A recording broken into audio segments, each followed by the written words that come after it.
Good morning class. Let's start chapter number 29, the circle. Children, what is a circle? It is a closed curve such that all the points on its circumference, what is circumference? This boundary, are equidistant from a fixed point inside it. There is a fixed point inside a circle and all the points on the boundary are equidistant, means at equal distance. Suppose this is OB is 5, the OA is also 5, OD is also 5 and OC is also 5. Now children, the given figure shows a circle. You can see where O is the fixed point inside the circle and ABCD are the points marked on the circumference, that is the boundary of the circle, and all of them are at the same distance from this point O. Means OA is equal to OB is equal to OC is equal to OD and so on. If there are other points, they are also equidistant, but we have taken only 4 for telling you. Okay. Now, in fact, a circle is defined. Now, how you are going to define it?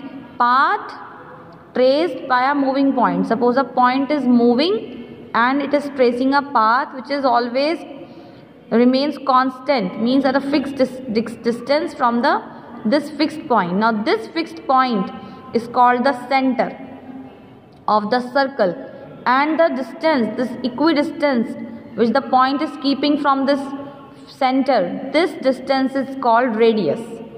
Okay? So first thing is your radius. So 3 things I told you. First is your center, your radius. Now second thing, twice of radius, means radius plus radius is your diameter, is your diameter. So what you can say, the diameter is a straight line passing through the center of a circle with both the ends on the circumference. One end is here, one end is here, and it is passing through the center of the circle. This is called your diameter. And you can also remember the formula. The diameter is twice the radius, and radius is diameter upon 2. Fine. Now children, suppose let there be a circle with center O and there is a point P lie in the same plane such that distance between O and P is first is greater than the radius. Suppose the distance of this point P from the center is greater than the radius, so it is going to lie outside the circle. If it is exactly equal to the radius, then it is going to lie on the circumference, and if it is lesser than the radius, then it will lie inside the circle. Now next thing is chord. What is a chord, children? It is a straight line joining any 2 points on the circumference of a circle. This is the circumference and it is any line joining 2 points on the circumference. So all these can be chords like this. ठीक है? हाँ, diameter is also a chord. A chord passing through the center of a circle is called diameter. ठीक है? And the diameter of the circle is the longest chord of that circle. Now next term is secant and tangent. Straight line intersecting a circle at 2 points. This is a straight line which is intersecting the circle at 2 points, at point M and at point N. So this is a secant. And the straight line touching the circle at only 1 point is called a tangent.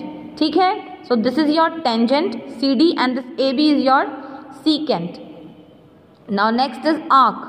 An arc is a part of the circumference of the circle. This arc is only just a part of the circumference of the circle. Suppose this is your A, B, P and Q. These are some points you can see. है ना? Now on joining A and B, the circumference of the circle is divided into 2 parts. Circumference is divided into 2 parts. AB and this one. This also AB. But this is your minor arc and this is your major arc. ठीक है? Because you can see the length of this arc is lesser than the length of this arc.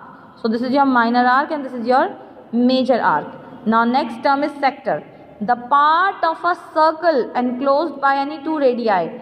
Suppose the radius is this AO and this OB. The area between these 2 radii is called your sector. Now again it has divided the circle into 2 parts. Now this is your minor sector and this is your major sector. Clear? Clear class? The part of a circle enclosed by 2 mutually perpendicular radii is called a quadrant. And if the radii are mutually perpendicular to each other, means making 90-degree angle with each other, then this enclosed part is called quadrant. I hope all this is clear to you. Now you can go through yourself also one more time. Thank you. Have a nice day.